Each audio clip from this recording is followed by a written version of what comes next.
39. Gravadas a fogo. Em um instante, a Alesarve apareceu, cruzando uma distância que teria levado mais de 4 meses de viagem a pé. Outra história folclórica, esta registrada em Entre os Olhos Escuros, de Callinan, página 102. Histórias de viagem instantânea e dos sacroportais permeiam esses contos. A mão de Shallan voava sob a prancheta de desenho, movendo-se como que por conta própria, com o carvão arranhando, esboçando, manchando. Primeiro linhas espessas, como trilhas de sangue deixadas por um polegar percorrendo granito bruto. Linhas finas como arranhões feitos por um alfinete. Ela estava sentada na sua pequena câmara no conclave, sem janelas, sem ornamentação nas paredes de granito. Só a cama, seu baú, a mesa de cabeceira e uma pequena escrivaninha que também servia como mesa de desenho. Um único brão de rubi jogava uma luz sanguinolenta sobre seu desenho. Geralmente, para produzir uma imagem vibrante, ela precisava memorizar deliberadamente a cena. Um piscar de olhos congelando o mundo, marcando uma impressão na sua mente. Ela não fizera isso durante a aniquilação dos ladrões realizada por Jasna. Estivera paralisada demais pelo horror ou pelo fascínio mórbido. Apesar disso, podia ver cada uma daquelas cenas na sua mente de modo tão vívido como se as houvesse memorizado deliberadamente. E essas memórias não desapareciam quando elas desenhava. Não conseguia livrar sua mente delas. As mortes estavam gravadas a fogo. Ela se reclinou para trás, a mão trêmula. A imagem diante dela, uma representação exata em carvão do cenário noturno sufocante, do espaço estreito entre as paredes do beco, uma figura torturada feita de chamas se elevando rumo ao céu. Naquele momento, sua face ainda continha sua forma, olhos sombrios arregalados e lábios abertos e queimando. A mão de Jasna estava estendida na direção da figura, como se estivesse esconjurando-a ou adorando-a. Shallan levou os dedos manchados de carvão ao peito, contemplando sua criação. Era mais um de dúzias de desenhos que fizera nos últimos dias.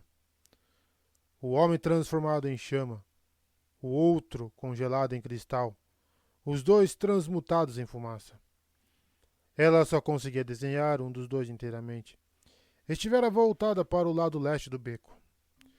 Seus desenhos da morte do quarto homem representavam fumaça ascendendo, a roupa já caída no chão. Sentia-se culpada por ser incapaz de registrar aquela morte, e sentia-se estúpida pela culpa. A lógica não condenava Jasna.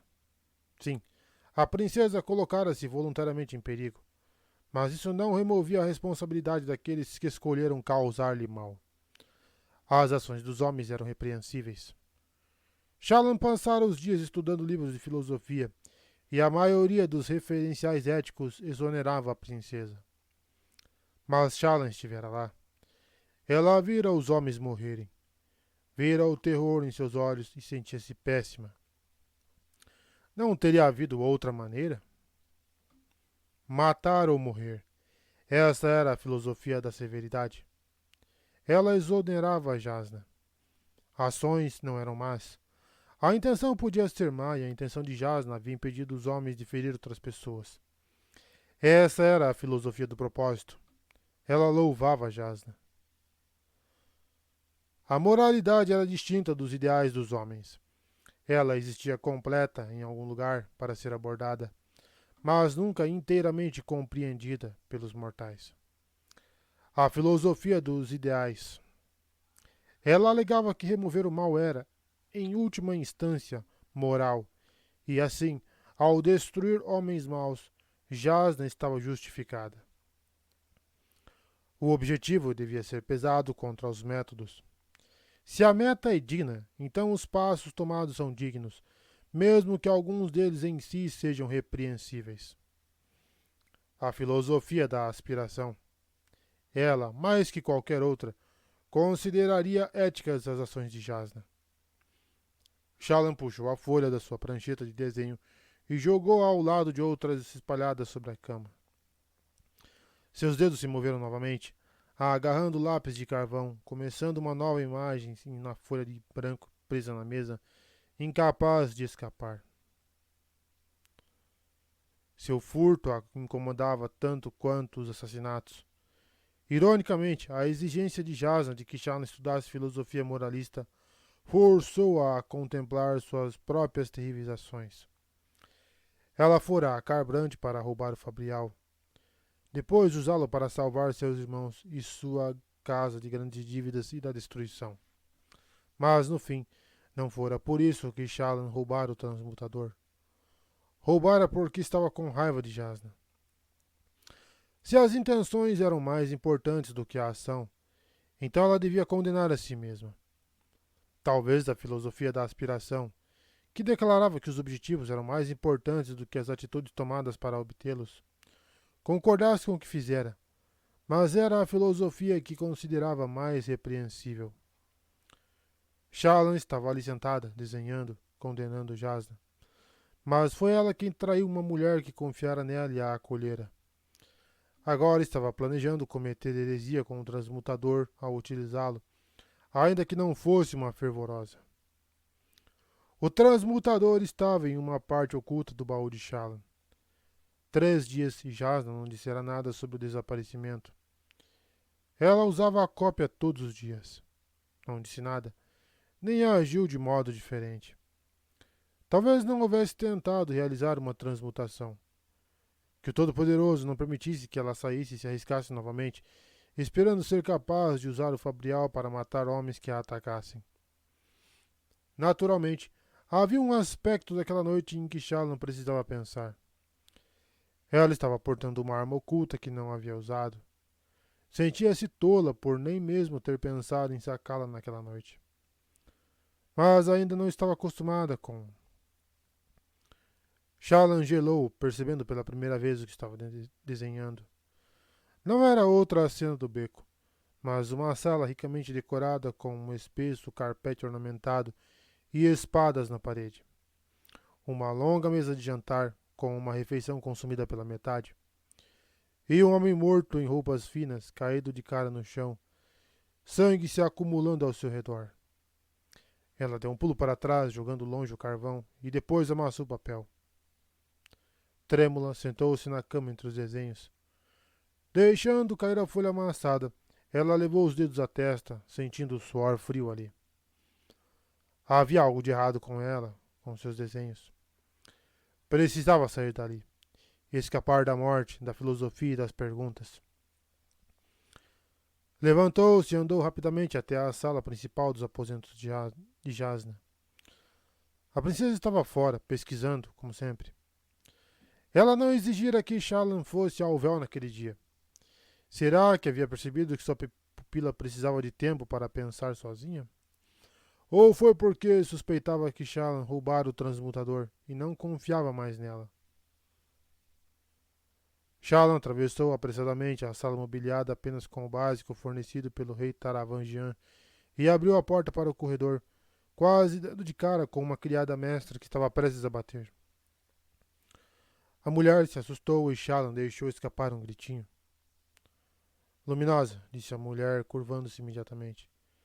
Minhas desculpas, mas uma das suas telepenas está piscando. A mulher mostrou a pena, fixada na lateral com um pequeno rubi piscante. Shallan inspirou e expirou, acalmando seu coração. Obrigada. Como Jasna, ela deixava suas telepenas aos cuidados de servos porque estava frequentemente longe dos seus aposentos e provavelmente perderia qualquer tentativa de contato. Ainda agitada, sentiu-se tentada a deixar o dispositivo ali e sair. Contudo, ela precisava falar com seus irmãos. Nambalat, em particular, e ele estivera fora nas últimas vezes que tentara entrar em contato. Ela pegou a telepena e fechou a porta. Não queria voltar aos seus aposentos, com todos aqueles desenhos a acusando, mas havia uma mesa e uma prancheta de telepena na sala principal. Sentou-se ali, depois torceu o rubi.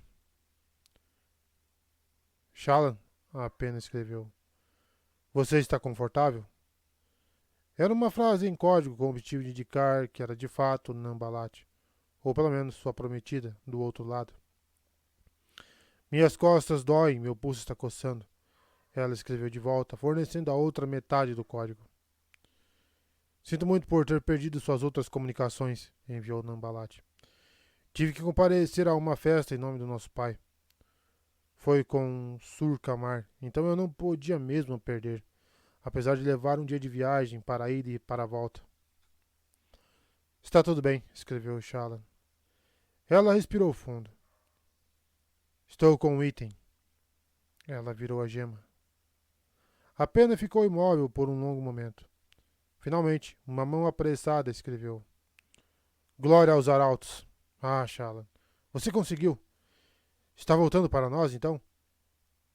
Como consegue usar a telepena no oceano? Você está em algum porto? Eu não parti, escreveu Shallan. O quê? Por quê? Porque seria suspeito demais, ela escreveu. Pense bem, Nambalate. Se Jasna tentar usar o item e descobrir que está quebrado, ela pode não pensar imediatamente que foi enganada. Isso muda se eu partir para casa de modo súbito e suspeito. Preciso esperar até que ela descubra para ver o que fará em seguida. Se ela descobrir que seu Fabrial foi substituído por uma falsificação, então posso desviar a atenção dela para outros culpados. Ela já suspeita do fervor. Se, por outro lado, ela pensar que seu Fabrial quebrou de alguma maneira, saberei que estamos livres. Ela torceu a gema, colocando a telepena no lugar. A pergunta que ela estava esperando veio em seguida. E se ela imediatamente imaginar que foi você? Shallan, se você não puder desviar das suspeitas dela? E se ela ordenar uma busca nos seus aposentos e eles encontrarem um compartimento oculto? Ela pegou a caneta. Então é ainda melhor que eu esteja aqui, ela escreveu. Balat, eu aprendi muito sobre Jasna Collin. Ela é incrivelmente concentrada e determinada. Não vai me deixar escapar se pensar que eu a roubei. Ela vai me caçar e usará todos os seus recursos para obter vingança. Teríamos nosso próprio rei e grão-príncipes em nossa propriedade em poucos dias, exigindo que devolvêssemos o Fabrial, pai das tempestades. Aposto que Jasna tem contatos em Jaqueved a quem poderiam alertar antes que eu chegasse em casa. Estaria sob custódia no momento em que pusesse os pés em terra seca. A nossa única esperança é desviar sua atenção. Se isso não funcionar, é melhor que eu esteja aqui e sofra sua fúria rapidamente. Provavelmente ela vai tomar o transmutador e me expulsar da sua presença. Mas se nos dermos trabalho e ela tiver que me caçar, ela pode ser muito impiedosa, Balat. As coisas não acabariam bem para nós. A resposta demorou a chegar. Quando foi que você ficou tão boa em lógica, pequena? Ele finalmente enviou. Vejo que você pensou em todos os detalhes. Pelo menos melhor do que eu. Mas, Shallan, nosso tempo está acabando. Eu sei, ela escreveu. Você disse que conseguiria segurar a situação por mais alguns meses. Peço que faça isso. Dê-me pelo menos mais 2 ou 3 semanas para ver o que Jasna faz. Além disso, enquanto eu estiver aqui, posso pesquisar como essa coisa funciona. Ainda não encontrei livros que deem pistas, mas há tantos aqui que talvez eu apenas não tenha encontrado o livro certo ainda. Muito bem, ele escreveu. Há algumas semanas. Tome cuidado, pequena. Os homens que deram ao pai seu Fabrial fizeram outra visita. Eles perguntaram por você. Estou preocupado com eles, ainda mais do que com nossas finanças. Eles me perturbam profundamente. Adeus. Adeus, ela escreveu de volta.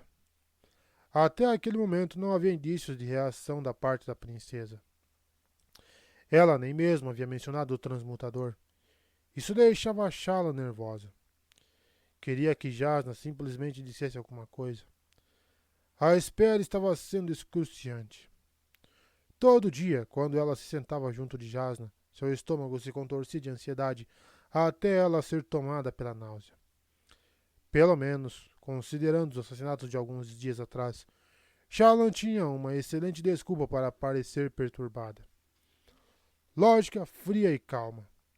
A própria Jasna ficaria orgulhosa. Soou uma batida na porta e Shallan rapidamente recolheu a conversa que teve com Nambalat e queimou-a na lareira.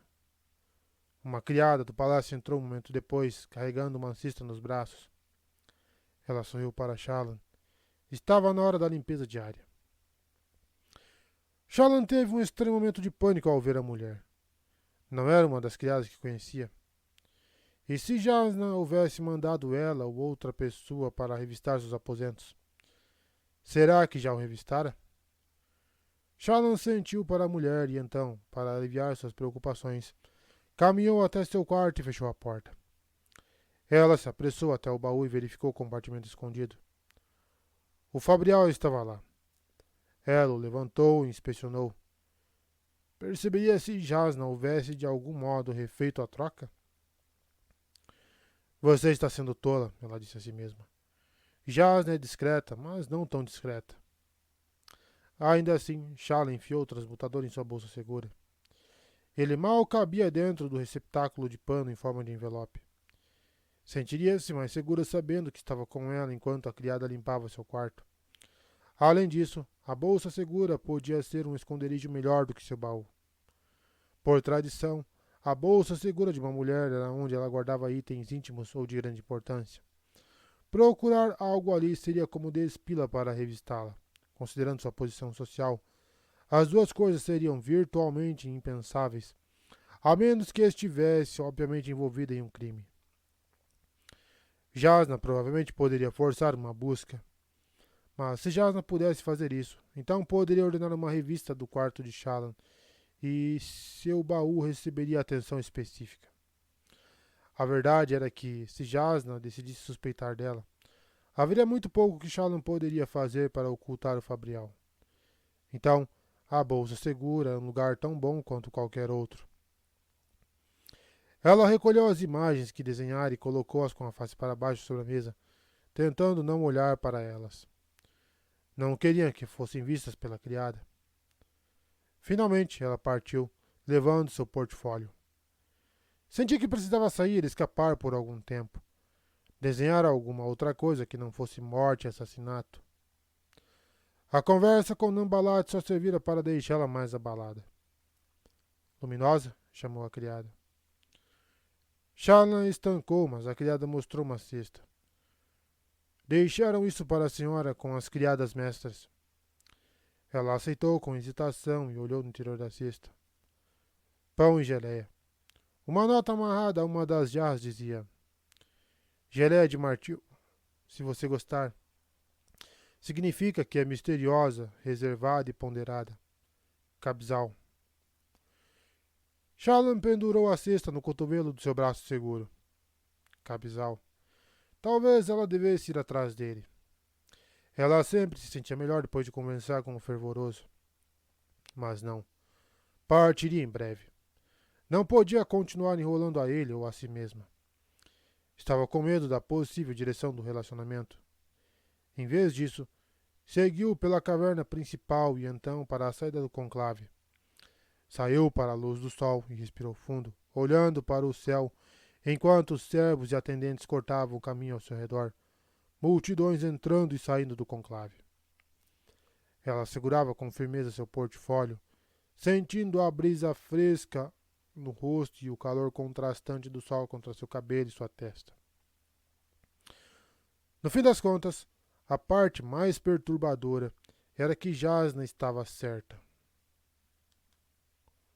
O mundo de respostas simples de Shallan era um lugar tolo e infantil. Ela se apegara à esperança de que poderia encontrar a verdade e usá-la para explicar, talvez justificar, o que havia feito em Jaquevet. Mas se existia algo como a verdade, era muito mais complicado e nebuloso do que imaginara. Alguns problemas não pareciam ter boas respostas. Só muitas respostas erradas. Ela podia escolher a fonte da sua culpa, mas não podia escolher livrar-se daquela culpa inteiramente. 2 horas e cerca de 24 desenhos depois, Shallan sentia-se muito mais relaxada. Estava sentada nos jardins do palácio, com o caderno no colo, desenhando caramujos. Os jardins não eram tão amplos quanto os de seu pai, mas eram muito mais variados, sem mencionar que eram abençoadamente isolados. Como muitos jardins modernos, tinham sido projetados com paredes de casca pétrea cultivada. Aquele incluía um labirinto de muros de pedra viva, baixos o bastante para que, de pé, ela pudesse ver o caminho de volta à entrada. Mas caso se sentasse em um dos numerosos bancos, podia sentir-se sozinha e invisível. Ela perguntou ao jardineiro o nome da planta de casca pétreas mais proeminente, e ele a chamara de pedra laminada, um nome adequado. Vista de lado, parecia uma pedra erudida com centenas de finas camadas expostas. Gavinhas minúsculas cresciam dos poros, acenando ao vento. As cascas pétreas eram de um tom azulado, mas as gavinhas eram amarelas. O tema do seu desenho atual era um caramujo com uma concha achatada e com pequenas nervuras. Quando ela batia na concha, ele se enfiava em uma fenda na casca pétrea, parecendo tornar-se parte da pedra laminada. Disfarçava-se perfeitamente. Quando ela deixou que se movesse, ele mordiscou a casca pétrea, mas não a mastigou.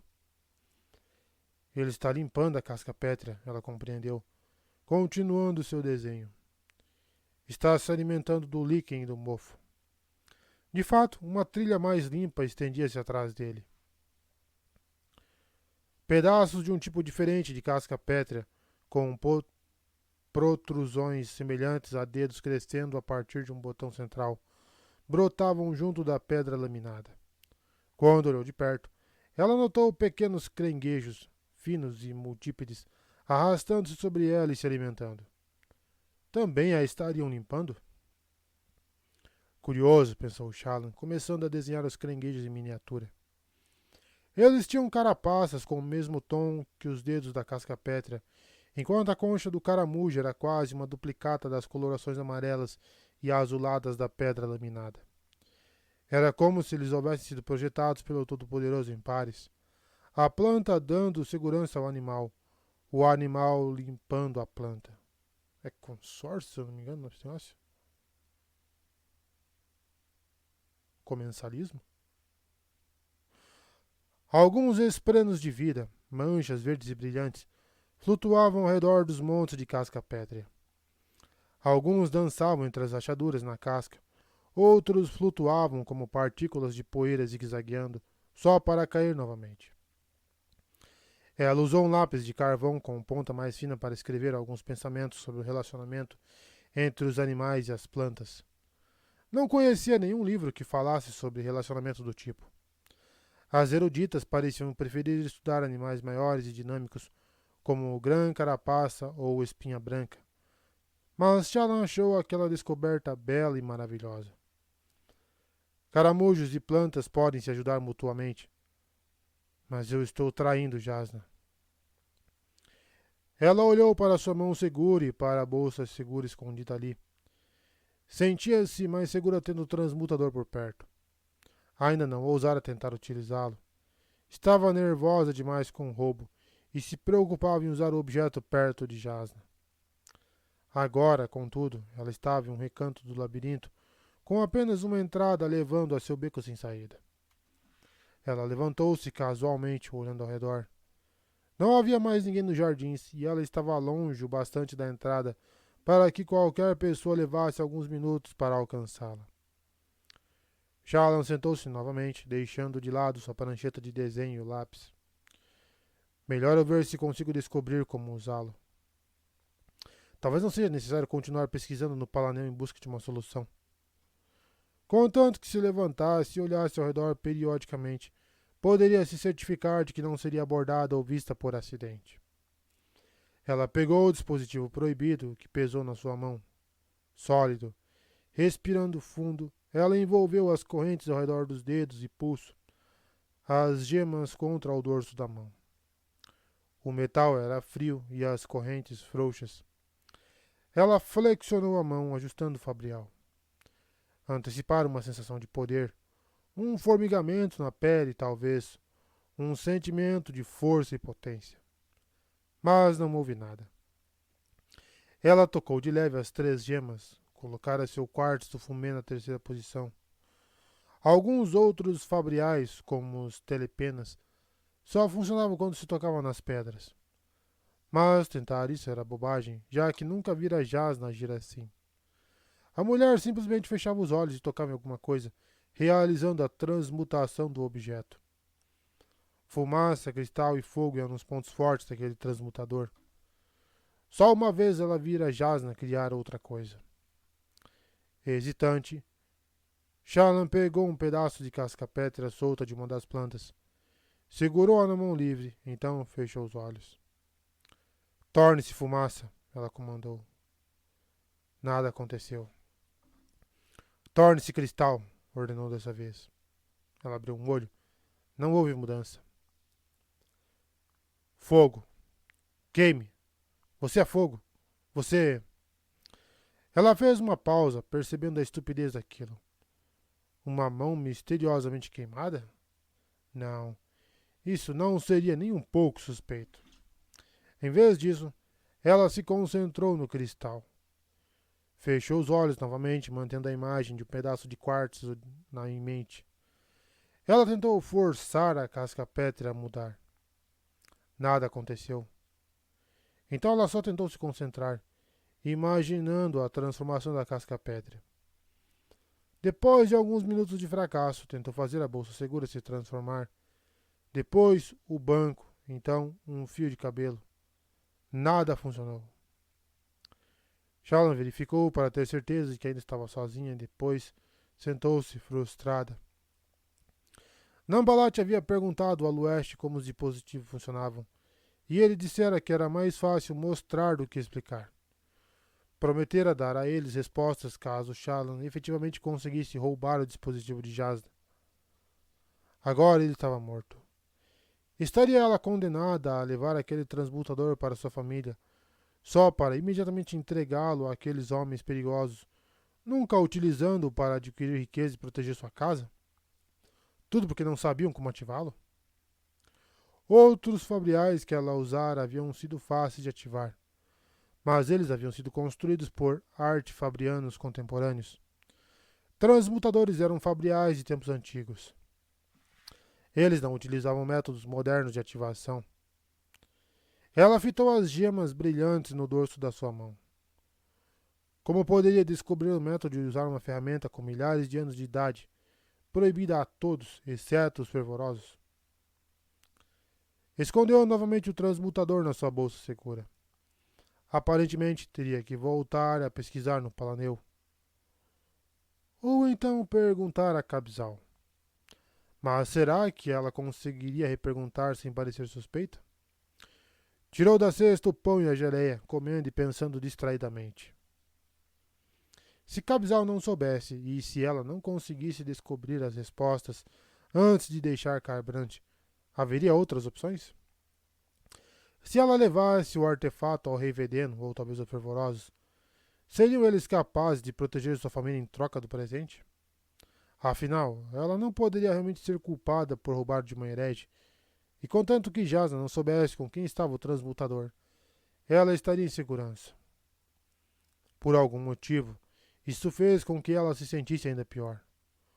Roubar o transmutador para salvar sua família era uma coisa, mas entregá-lo aos próprios fervorosos a quem Jasna desprezava? Parecia uma traição maior. Mais uma decisão difícil. Muito bem, então. Que bom que Jasna está tão determinada a me treinar para lidar com decisões difíceis. Quando tudo isso terminar, serei uma grande especialista.